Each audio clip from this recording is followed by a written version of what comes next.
Welcome to the Java Cafe, Java fam.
So all of that, and I had my mute button on. So congratulations to Maura Healy. Wait a minute, let me start over.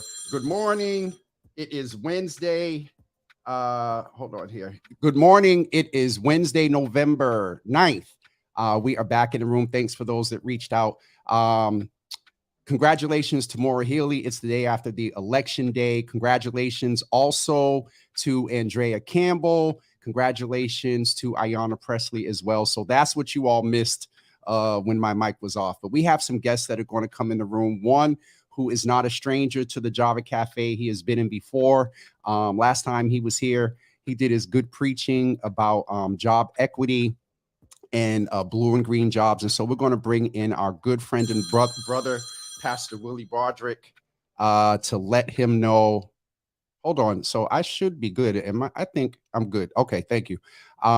Here we go. All right, Pastor Broderick. There you go, sir. What's up, man? Thank you for texting and private chatting to let me know that, bro, we can't hear you. Good morning. Good morning. I'm excited. It's a beautiful day today, and even better that we've seen the political shifts that we're seeing here in the Commonwealth. And so we're excited to talk about the good things happening here in Roxbury today. Yes, sir. So I know how you move. I know the influence. I know that, we mentioned before that there was some consideration of you running for office, and you're kind of glowing and smiling, man. So let's talk for about a minute. What happened yesterday locally? Nationally, we're still waiting, but locally. Locally, we saw a huge win for I think the Commonwealth. We saw a shift in the political dynamics here in the Commonwealth, and we have our first openly gay governor who's here now, and she has been a force to reckon with politically. I'm glad to be able to work with her and work for her and in my past life, and count her as a friend and mentor. So we're excited for Maura Healy in this historic election. And then you have Kim Driscoll, who's now, we have a full women's slate of executives, which is exciting to see. Yes. Which I think we have to put that out there. And to see Kim Driscoll go from being mayor of Salem now to lieutenant governor. And then we have, Andrea Campbell, this is a very It's smiling. I am smiling, as someone who continues to support my colleagues and friends. I mean, she's the first Black woman to be the Attorney General, and and this legal profession following after Ed Brooke, who is the great legend himself. Yes, sir. And so, this is a very historic moment, and we cannot let this go by without acknowledging that and giving her kudos to her and her team and the perseverance that she's had after coming back and losing the mayorship and coming back and coming strong and continuing to break barriers and shatter ceilings as she's done her whole career. So I'm excited. The reason I'm smiling because I think there's so much that can be done in the Commonwealth. There's so much that we're going to be able to do with the leadership that we have, and I'm hoping that, with big issues like transportation, like housing, like criminal justice reform, like workforce development, which we're going to talk about today, Sure. we're really going to see some huge shifts that have big impacts on BIPOC communities.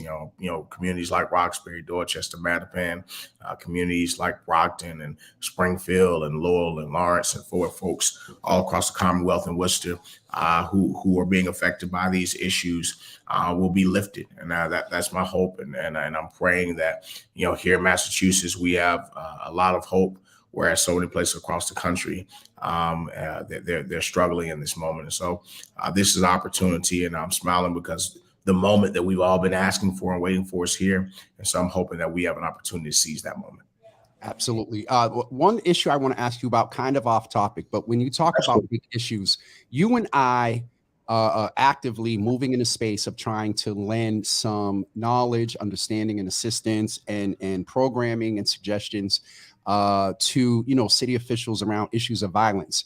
I was going to ask you about your perspective looking out toward next year, but I think it's more important. When I heard you say the word big issues, are you sort of satisfied that at the state level in this campaign and election, I didn't hear a lot about the issues around violence? And it's not just Boston. We live here. Springfield, Worcester, other gateway cities in this state are dealing with issues of violence. And so what is your perspective and hopes around the collaboration between state, municipal, and community? Because this was not a central platform that I heard throughout this campaign, and it sort of bothered me.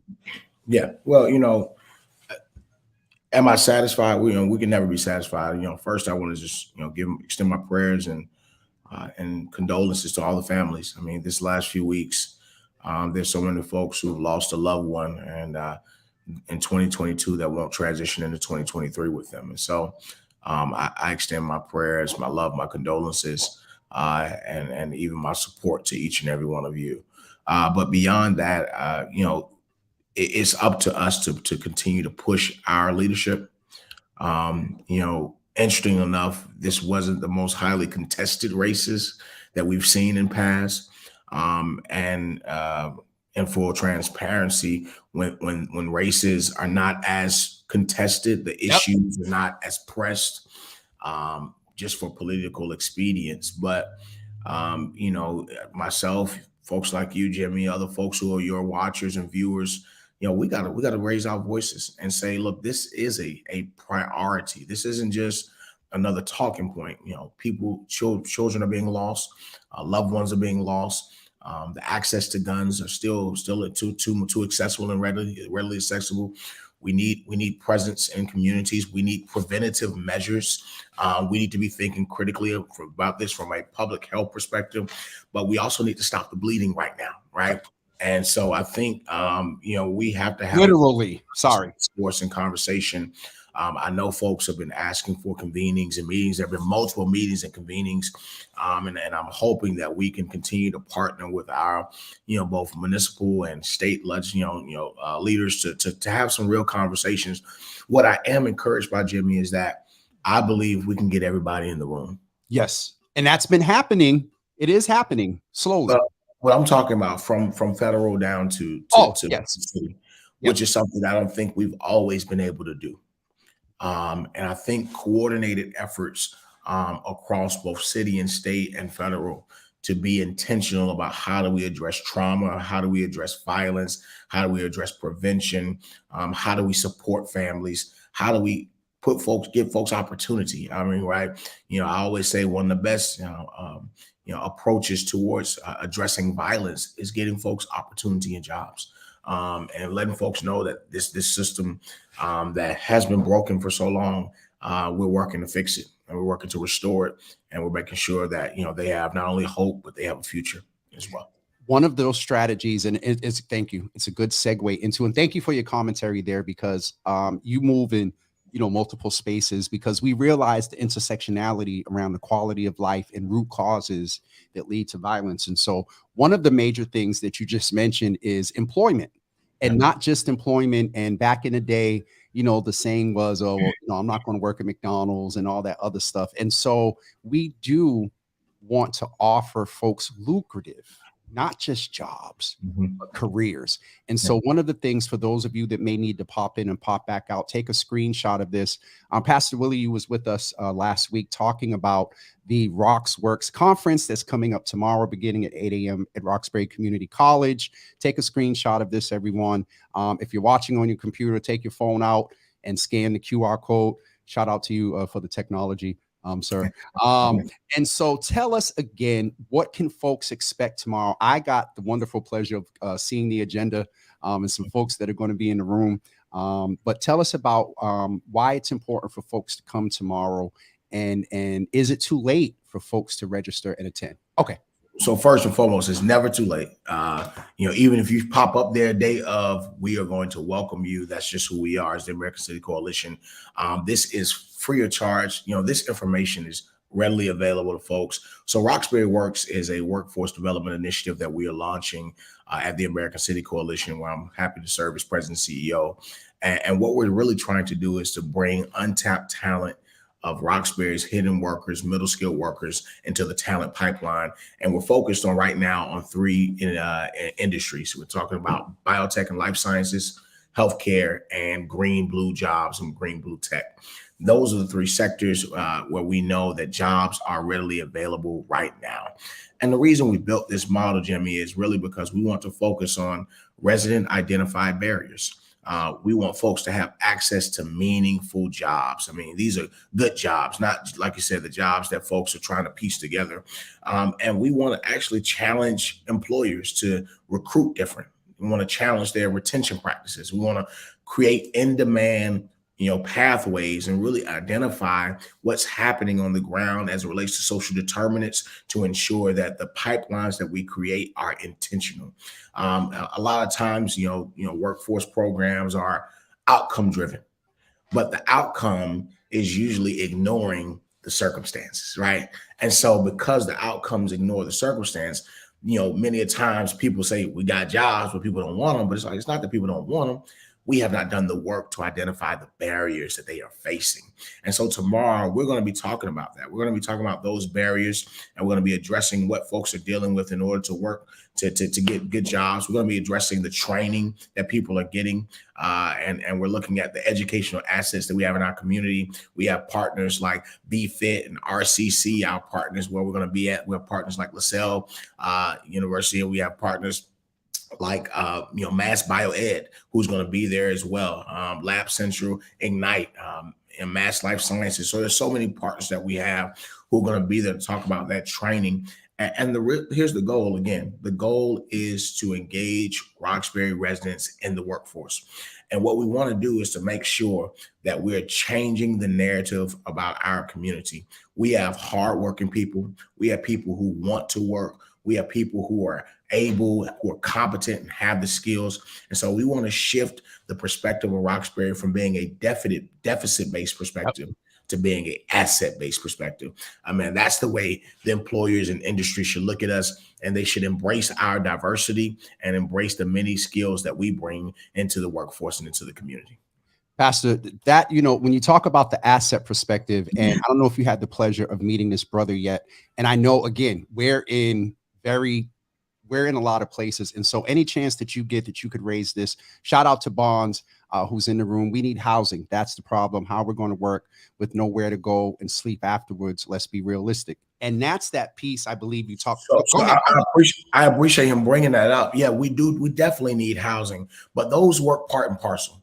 I think having the housing conversation without a job conversation is almost disconnecting two intersecting issues, right? We can talk about housing. I think what we need to be talking about is housing affordability, right? Because you can have a good job and still not afford to live in Boston. Mm-hmm. So it's not just housing. We have a decreased housing stock. We're working on that. But I think disjointing those conversations, is that Brother Bonds, disjointing that conversation is almost, it leaves us in a very vulnerable position to really talk about how do we get access, right? We want to actually spur our economy. We do need housing. I think that's one of the top issues that we've been seeing. Especially for men. Single men and single dads. It's but men, women, yes. families, young families, young professionals trying to stay in the city. It's very hard. A lot of people have to move to Chelsea. They have to move to Randolph. They have to move to Brockton to find a home. So I'm 100% on board and working with folks to do that. But we also need good jobs, right? And the reason why we're not able to sustain and to actually continue to compete in the market and even put pressure on policymakers is because we need folks to have the capital and the access to have these jobs. Right now in the life science sector and in healthcare, we're seeing a surplus of jobs that we have not seen in a long time. And there are many factors, there are multi-factors that are impacting why we're seeing this. Some of it is just that, we are the #1 life science capital of the world, not just the country, the world. So there's over 440,000 jobs in that particular sector. But some of it is post-COVID, right? People have been looking for new opportunities, rethinking the ways in which they're going about work. And so we need to be prepared to make sure that we address this. The reason we're doing this work, because middle skilled workers is a huge part of our community. In Roxbury alone, they make up to 25%. That's about 8,000 residents, 8,330 residents of the total population of folks 25 and older. So this is rooted in research. This is rooted in access and opportunity. And so I don't want to disjoint this from the many other issues, because that's what we're talking about, barriers. The brother actually identified a barrier. I hope he comes tomorrow and be a part of the conversation, because that needs to be lifted to the industry and needs to be lifted to folks, because we need to talk about how do we mitigate making sure that we address both housing, transportation, and childcare, healthcare, so many other issues that folks are facing in order to get a meaningful job. And so I hope we can have a great conversation, and that's exactly what we're looking forward to on tomorrow. Pastor, thank you. I will be there tomorrow, moderating a panel with Teron Dorsey and a couple of other guests. And myself and others. Yeah. So we're excited about that one. Java is going to be leading us as we're talking about all the great things that are happening in Nubian Square, which is where TAC is located. Java, I just want to make sure I say it. November 10th, that's tomorrow from 8 to 3. We're going to have food. We're supporting our local folks. And we're excited about this coming together of so many different organizations. We want to get folks into these industries, and we're going to be expanding this work beyond this day. This is the launch. And so please come get a food, come get a good conversation and panel, come get exposure and interaction with industry. This is what we're trying to do. We're trying to be very intentional, and we want to identify the issues that have been facing communities who have been underrepresented and underserviced in many ways when it comes to this. We want to both, push the conversation forward, Jimmy. And this model, we believe, will hopefully give us the opportunity to support Black and brown folks, to support caregivers, to support immigrants, to support returning citizens, and to have meaningful conversations around how do we have and build real meaningful careers for folks and really shift the economics in this community that will hopefully give stability to families. Pastor, one of the ways that we started off this morning is talking about the impact of our voice when it comes to voting. And I have the pleasure of introducing you to some great guys. One you may already know, but David Abramowitz from the New Power Project. If you're not familiar, Pastor, look that up, because it's yes. And then also Councilman Stephen Figueroa, and Councilman just ran last night and won up in Troy, New York. So congratulations to you, Counselor. But I just wanted you to cross, because as you talk about the intersectionality, there's policy and legislation, and there is a different cadence and voice of grassroots organizers and residents who are standing up and moving in leaderful places. And so I just wanted, if you could give me 15 seconds of the importance of that, and then we're going to have our guests come and talk really about the New Power Project, and also have Councilman Figueroa, who I've known for some years, who's now a councilman. So go ahead, sir. Just some feedback on the importance of moving into places of policy. Yeah, well, I think a lot of this, we do a lot of work with programming, right? We're all, particularly individual folks who are on the ground working in communities, but programming has to connect and lead to policy shifts. And our policy shifts have to be comprehensive. They have to be thoughtful. They have to be intentional. There's no one size that fits all. And we recognize that. That's why we're doing the resident identified barriers, because we want to create multi-layered, multi-intersectional frameworks and pipelines to support people as we get them into the workforce. The work that we do is actually economic development work, but we realize you can't do that work effectively if you're not doing workforce work, if you're not talking to people, if you're not creating the opportunities to create an ecosystem that will be supportive of the entire community.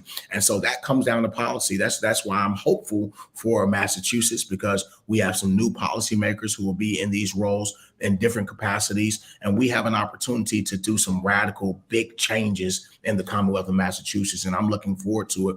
We need folks to continue to vote, but we also need them to speak up. We need them to show up. One of the places you can show up is tomorrow at Roxbury Community College. And from 8 to 3 p.m. for Roxbury Works, as we work to get middle skilled workers and work to get the hidden talent in Roxbury into the workforce development pipeline here in the Commonwealth of Massachusetts. I look forward to seeing you all there. If you need any information, reach out to me, reach out to Jimmy. You can send them to me, and I look forward to talking with each and every one of you. David and Councilman Steve, pleasure to meet you both. Congratulations to you all in partnership with you as we go forward. Pastor, thank you. That was a good close. You tapped into your preaching skills there. I love how you just brought it all back together. Pastor, thank you so much, and we'll see you tomorrow. Thank you, Jimmy. Look forward to seeing you tomorrow, and I hope to see each and every one of your viewers tomorrow as well. God bless. Thank you, sir.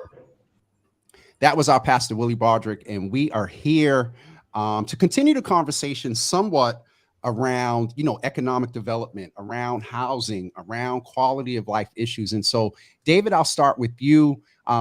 We'll have you introduce yourself first, David, and then Stephen, and then we'll go a little bit into the New Power Project. But once again, I need to say congratulations to our councilman up from upstate Troy, New York. Is that right outside of Schenectady? Yes. Okay. That's what. Not too far. Like 15 minutes. Okay. David, welcome. Say good morning, sir. Good morning. Thank you. Honored to be on here, Jimmy, finally on Java with Jimmy, and all to talk about that. And some people in the community may know me as a longtime affordable housing attorney. I've worked with Dudley Street Neighborhood Initiative and other affordable housing groups over the years. Some people may know me from my work over the years with Youth Build USA. And some people just may know me, see me out and about with you from time to time. And I'll tell a little bit about having started the New Power Project in a second after Councilman Figueroa gets to introduce himself. So Councilman Figueroa, first of all, I did not know before you told me a few minutes ago that you're coming off an election last night. That's correct.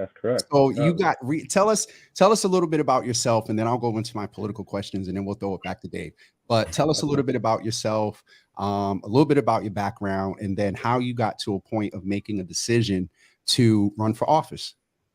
Yeah, definitely. So, as Jimmy said, I'm Stephen Figueroa, actually the Director of Workforce Development here at the Boys and Girls Club Capital area. I oversee 2 sites, also director of Team Hero, which is a nonprofit organization that focus on youth and giving them a path to success. We focus on character development. It's basically a program to keep them off the streets, supporting them in the right direction, while providing resources to them. And also an elected official at the Troy City Council in the city of Troy.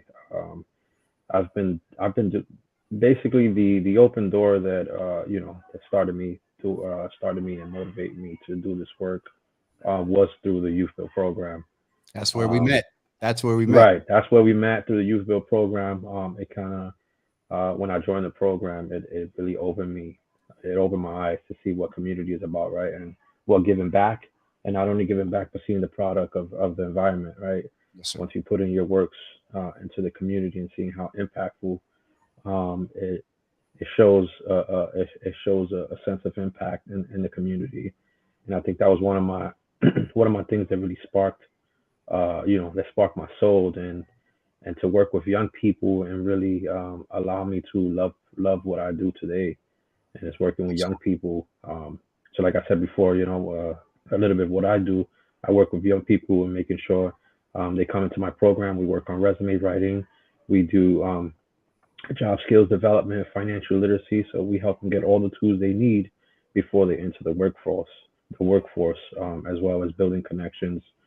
We have connections with like over 100 employers where we connect them, build that relationship, and make sure that they guide it, to the path of success. So just love what I do, and yes, we did get the victory, and Get the I am victory. I am the first Latino to be elected in my district. So it's a huge deal. Congratulations, man.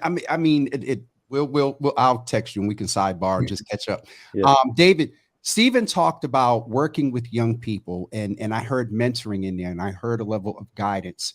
And as he was talking, I immediately thought about our conversation. And when you first explained to me, and again, I caught when you said family. I just want to publicly say, forgive the months a couple of times. A couple of months has taken a few months to get you on, but timing is everything.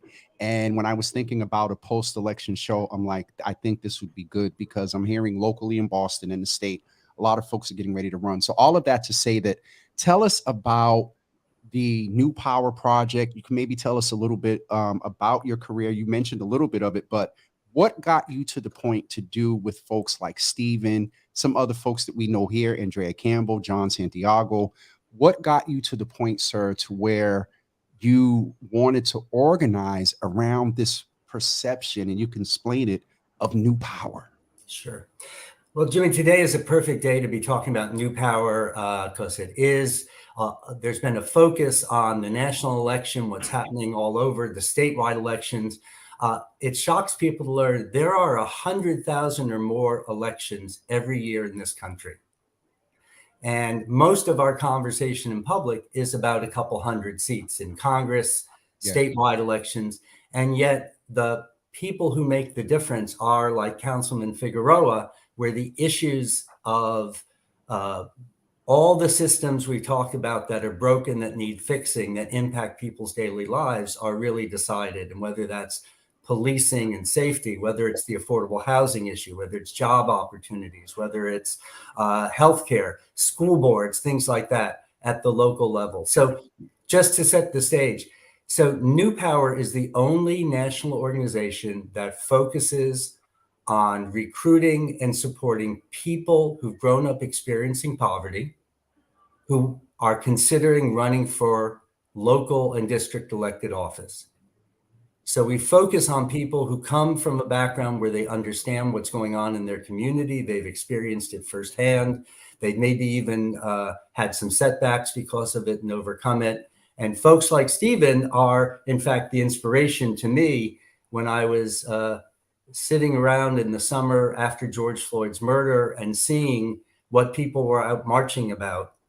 And the disconnect for me was between and I'll say my largely white suburban network of people who were donating a lot of money at the federal level, but the issues people were talking about and marching about were largely controlled at the local level.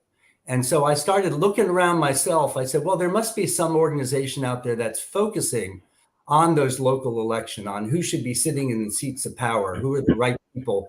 And I couldn't find it. And that was the inspiration to launch New Power. So I'll say a little bit more and then open it up. But so we recruit candidates all over the country.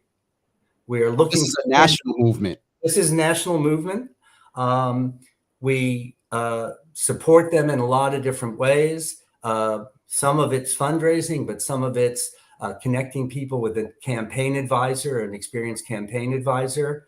Stephen, in his election, I don't know how many thousands of dollars he spent, but he can't afford to hire a fancy, DC campaign advisor. So New Power within the world of new politics does that. So we do a lot of support. And I'll just mention, so here in Massachusetts, for example, we had two New Power candidates elected yesterday. Pavel Payano, who's now state senator from up in the Lawrence area, and Manny Cruz, who's now state representative from Salem and all. And of our 7 national candidates who are out there, or 8 if we count Stephen, I think 6 have definitely won, and 1 is kind of in a toss-up. So, Stephen, let me ask you, interject real quick. Stephen, Sure. He was like, my numbers, we're not waiting. What are your numbers? Watch his face when he says it. What are your numbers, sir? The results? Yes. It was 852 to 471. Wow. So that's So just close to 300, close to 300 votes I won by. Listen, that's a percentage somewhere around 80, anywhere from about 38 to 43% or so, but almost close to 50. So we'll just go with that. But David, please finish. I just wanted Stephen to say the numbers without smiling. What that illustrates is when someone like Stephen runs, who knows the community knows him, he has the same experience, he has the same thing. People who normally sit out elections and say, why should I vote? Nobody who looks like me, talks like me comes around here, or if they do, they disappear, as soon as the election's over. When people like Stephen are on the ballot, they bring out voters who normally wouldn't vote. I'll give you one little anecdote. Up in Milwaukee, a year and a half ago. We're still waiting on Milwaukee's numbers. We're waiting on Milwaukee's numbers, but a year ago in February of 2021, in the middle of COVID, in the middle of winter, one of our first candidates, Darren Madison, ran for a county supervisor seat. Darren had never run before, 24-year-old young African-American man, embedded in the community. He ran against somebody who was from a political dynasty. So she had the name recognition and everything. In a special election in winter, Darren unfortunately lost that race by 12 votes. But the only reason he came that close to winning was he brought out and registered 300 to 400 new voters who had not registered before. So fast forward to 2022, Darren runs again for state representative. And he wins the primary by a huge margin against a suburban white mayor who was put up when the district was gerrymandered, because he brought out the votes because he was in the community. And we see that all across the country when you've got the right candidates. So, Stephen, let me ask you a little bit, because though New Power and New Politics is national, all politics is local. One of our former, what was he? State senators, I believe it was Tip O'Neill, that said that all politics are local. And so it is interesting here in Boston, because we're hearing that next year, a lot of people like yourself, it's a good interesting. I'm hearing that a lot of people like yourself who are from the community, or who, I won't say sitting back, but they're being observant of what's going on in politics, and they're figuring out a different way to raise their voice. And so what was the transition for you, in case somebody's listening and considering this, that's a community resident that hasn't done any politics, like the brother that just got elected governor of Maryland, never served in a political capacity, and now he's the governor? Dope. So what was the transition like for you from a community advocate to going now to being a councilman that's moving in a place of legislation? What was that process like? So I think for me, right, on a local level, was to be honest, understanding the struggle, right? When you live in the community and you begin to see the struggle, right, and the resources and the lack of resources that's kind of being a conflict into the community, you begin to motivate yourself, right? And you tell yourself, something needs to happen. Someone needs to step up. Someone needs to bring these resources, and the people need to be heard. So, I was born and raised in Brooklyn. So in the council, in the district that I live in, it's an underserved, poverty district. It's great Black and brown community. So I think understanding the struggle, understanding the needs, and kind of like, okay, something's got to give, something's got to happen. Somebody need to step up and bring more resources and change legislation and be that voice for the people. So for me, most entirely is the struggle, right? A lot of people don't don't go through it, like, you know, We like go through it. David says, in some suburban areas is different than, you know what I'm saying, the non-suburban areas. So I think for me, most importantly, is understanding the struggle and just the experience with me growing up. And I think that was one of my motives of running, right? You know, What was the coming final from a what was the final decision the night the thing, like 2 minutes before you said, yes, I'm going to do it? What happened? Give us the So last. it was so it so it was mostly the people. So I've been involved with this, you know, like I said, I was born and raised in Brooklyn, but I've been involved with the city of Troy community for like 10 years. Yep. Right. And like I said, my experience with youth build was sparked me to really dig into, most importantly, the young people, right? Because I mean, growing up, I was short of opportunities, right? I didn't have those opportunities. They're now there for the young people, and the people was just like, man, you do so much for the community. You should try to run. And I was like, I have no idea what politics look like. And I think one of my great experiences with Dave, I mean, I can't thank Dave enough, because me and Dave shared a lot of space in actually DC. Yep. We Yep. shared a lot of space in DC advocating for funding for youth build. So I mean, seeing that the expertise here, you know what I mean? How he in those gets on those tables and talk to senators and talk with elected officials. You know, I've gained a lot of experience as well with Dave and sharing those spaces a couple times in DC. And it was just like, it just sparked me, like, you know what? What's the worst that can happen? You know what I'm saying? And for me, when I went into the race, was like, as a Latino, as a black and brown person, just being on the ballot is a win for me. You know what I'm saying? Just Yep. being, even whether I win or lose, just being on the ballot, and just, even as 5 people show up to the polls, 5 people believed in me. Mm. So that was a win automatic for me. So I was talking to my good brother Jerry, and we was like analyzing. He was like, just you being on the ballot, being endorsed, that's the start of a win. Yes, sir. So, you know, it was just the people that kept pushing me. Hey, man, I think you should run. You bringing all these resources. You know, you being there for the community. I would show up to city council meetings like way before um, I was even elected. So I've been doing this work, you know, before even thinking about public service. It's just a little bit more powerful when you're in public service, because you're able to shift around and be that voice for the people in the community. Let's as we get ready to wrap up in a few minutes. So, Dave, you and Steven were talking. This probably happened, in DC. You all were sitting at lunch. You've seen something in him. When someone like Steven comes to you, give us a couple of minutes of what happens. What is the process? What support can they potentially gain from New Power? And what is it? Let's be real. What's the commitment that you ask of folks that are going to sign up? So, Stephen reminds me, we've actually done some research, and I'll come to what you said. We've done some research with a professor at Tufts, Peter Levine, and I did a survey last year of over 700 candidates nationally. And we asked them a bunch of questions about their upbringing, about why they chose to run, what were they worried about when they ran. And what jumped out in the research was, if someone experienced poverty growing up, they were 2 or 3 times more likely to think that they didn't have a chance running for office.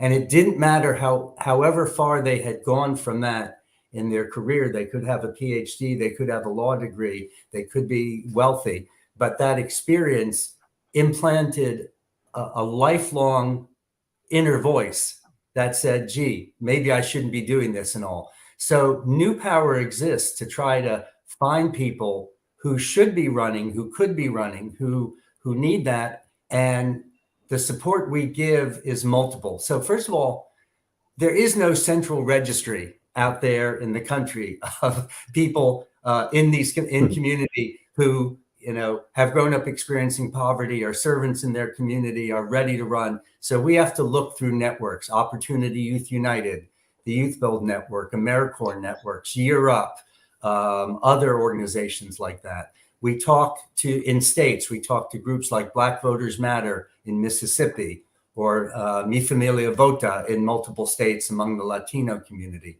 So the first thing is just finding people, talking to them about what it is, and encouraging them that voice that says, I'm in the community and people are talking to me about it, and I really could do this, like Steven said, is first stop. Second stop is when somebody is thinking about it, maybe they need some training. So the New Politics organization that's been around a decade that supports New Power, thank you for putting up the website, has trainings for people who are thinking about what's my motivation. They have online trainings throughout the year. Or if somebody needs hardcore nuts and bolts training, we might refer them to another organization. Then when someone declares their candidate, a couple of things kick in. So we have on staff, I mentioned professional campaign managers, people who have run successful campaigns for individual candidates who now have a portfolio of candidates like Stephen, like Pavel, like Manny, like Josie Garcia, a fabulous Air Force veteran who just won her race for a House seat in Texas. Okay. A mother of 8, 4 of whom are foster kids, because Josie herself bounced around in the foster community. Combat veteran, will be the only woman veteran in the Texas House. So we have campaign managers who will help. Talk to people about things like fundraising techniques, how to get your message out, really nuts and bolts stuff. And then finally, we try to reach out to people of goodwill who are political donors who see the need for changing who sits in those seats of power across the country at the local level, who feel like conservative forces have been playing that game for decades and they need to catch up. But they wouldn't have a clue how to connect with a Stephen Figueroa or a Josie Garcia. And we're that bridge between those communities. Stephen, describe your relationship with New Power Project in one word. So, one word. I would say powerful. But you can't use powerful. That's all. I mean, it's a powerful force. I mean, just like David said, the New Politics, I went through that program as well. Okay. And in regards to New Power, they've helped me a lot. Like you said, there's campaign managers, and you hear from the experts. Like real top-notch elected officials, and it helped me a lot understand, the political world and understanding campaign strategies. So it's a very powerful program, especially like Dave explained, those that, never even thought about, running for office, and just that huge education piece, it goes a long way. Because like myself, I've never knew anything about politics, right? And just being able to, sit in these programs and being educated and on strategies and campaign. I mean, they focus on campaign fundraising, campaign strategies, voting, looking at voting turnouts, numbers. I mean, everything you could think of.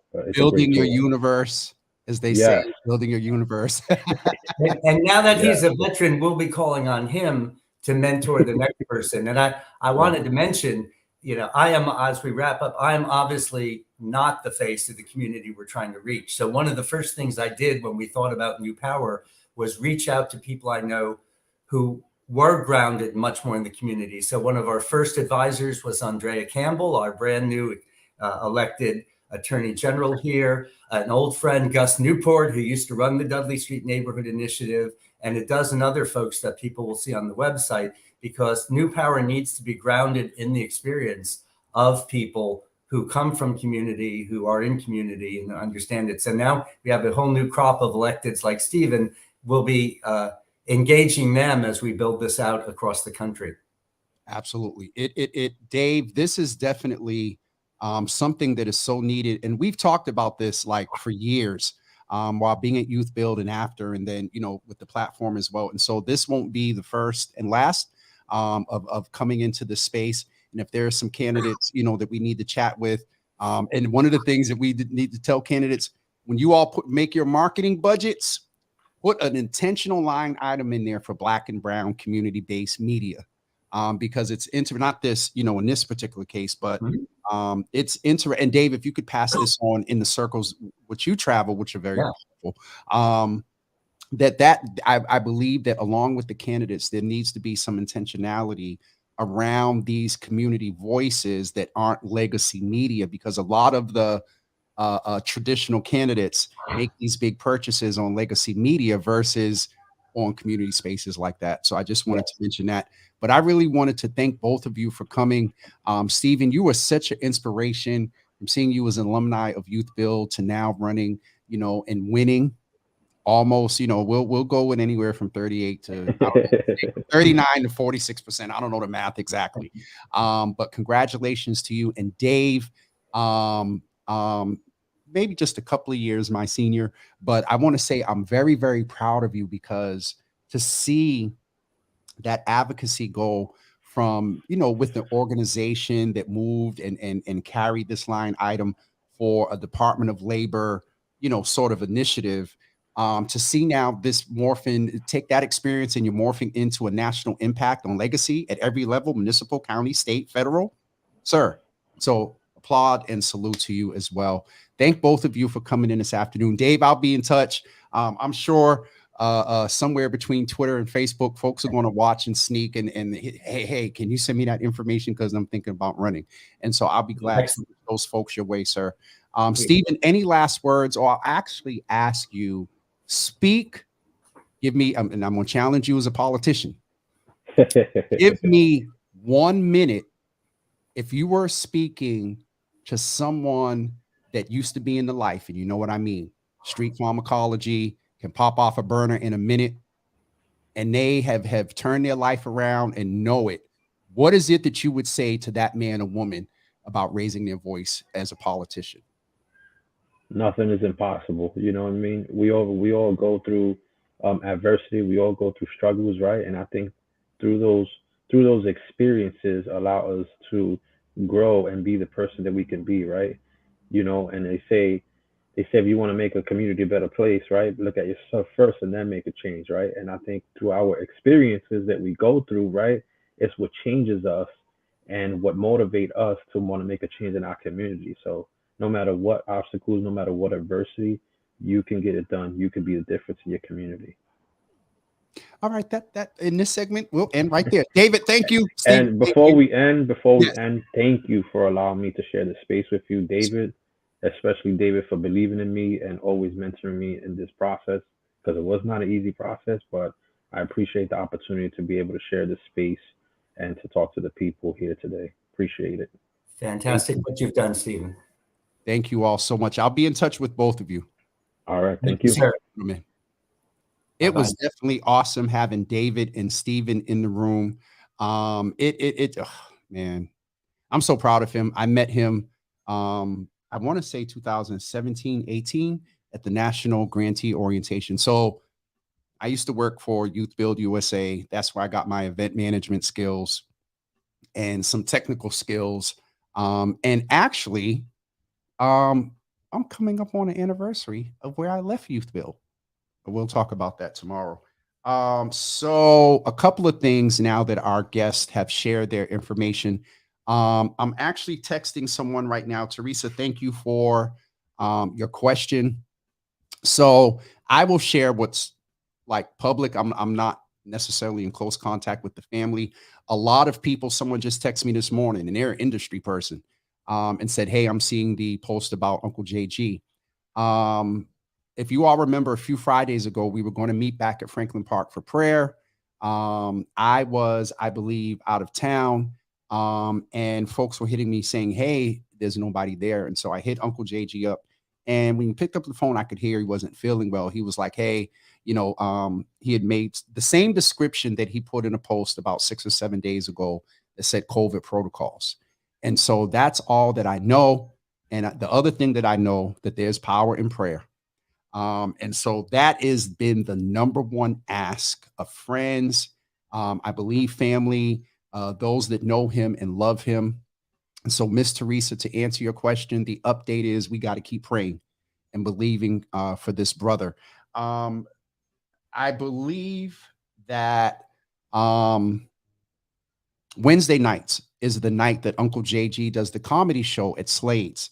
Had some conversation with the manager yesterday. They reached out. I don't know exactly what's going on tonight. And I just text them. I text Brother Marv from the Urban Heat. where Uncle JG has a show on there. And I haven't got a response yet.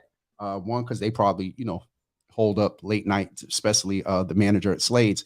And so as soon as I get a definitive answer about what's going on this evening, around 8 o'clock, from what I heard, I'll let you guys know what they decided. I told them I would be there, and wherever they need or whatever they need me to do, I'll just be there. So the other thing is this Friday, we're going to get, and it's always interesting with this because I say 6, other folks say 6:30. But what Uncle JG used to tell me, gathering starts at 6 p.m. He begins prayer at 6:30 p.m. And so we're gathering again this Friday night at Franklin Park, over in that parking section across from the main entrance at 6 p.m. with prayer at 6:30. I hit Brother Marv yesterday and asked him to check with Uncle JG's wife to see if it was okay to rally folks to come together and just be together, support one another, and of course continue, because we're praying, to pray for him.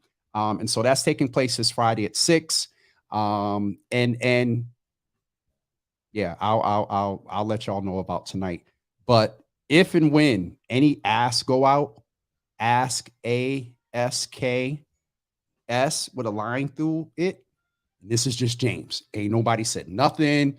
I'm not speaking on behalf of the family, nothing like that. I think we should be prepared to support this brother. He who has prayed for us, we're praying for him. And after we pray, we move our feet. And if there's any ask to go out for anything, let's be sure that we jump on and we support our Uncle JG, who is, I felt it, who is someone within our community that has an unbridled passion to see us do better. And if you all remember, early in the Java with Jimmy days in the pandemic, he came in a few times and lended his gift to cause us to laugh and smile. So it behooves us to continue to pray for this brother and support him. And let the church say amen. And as he says, type hallelujah, and I agree. So in the spirit of Uncle JG, type hallelujah, as this brother I used to know used to say it because he'd get so excited. Hallelujah. And I agree. Type that in support of our brother, Jonathan Gates. All right, everyone, I'm getting off of here. Good morning, Mama Java. That's fine.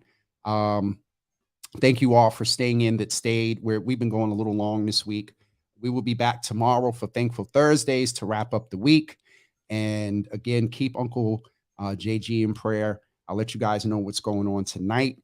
And then, but Friday is definite. I talked to Pastor Sharon. I'm thinking of her Facebook name, Sharon Denise Cotton. I talked with her yesterday through Brother Marvin. And she, Brother JG calls her his pastor of the Church Without Walls. And so we're going to be outside the walls this Friday at 6 o'clock at Franklin Park. All right. Thank you so much. And we will see you guys tomorrow at 9 a.m. Oh, again, keep next Wednesday at 9 a.m.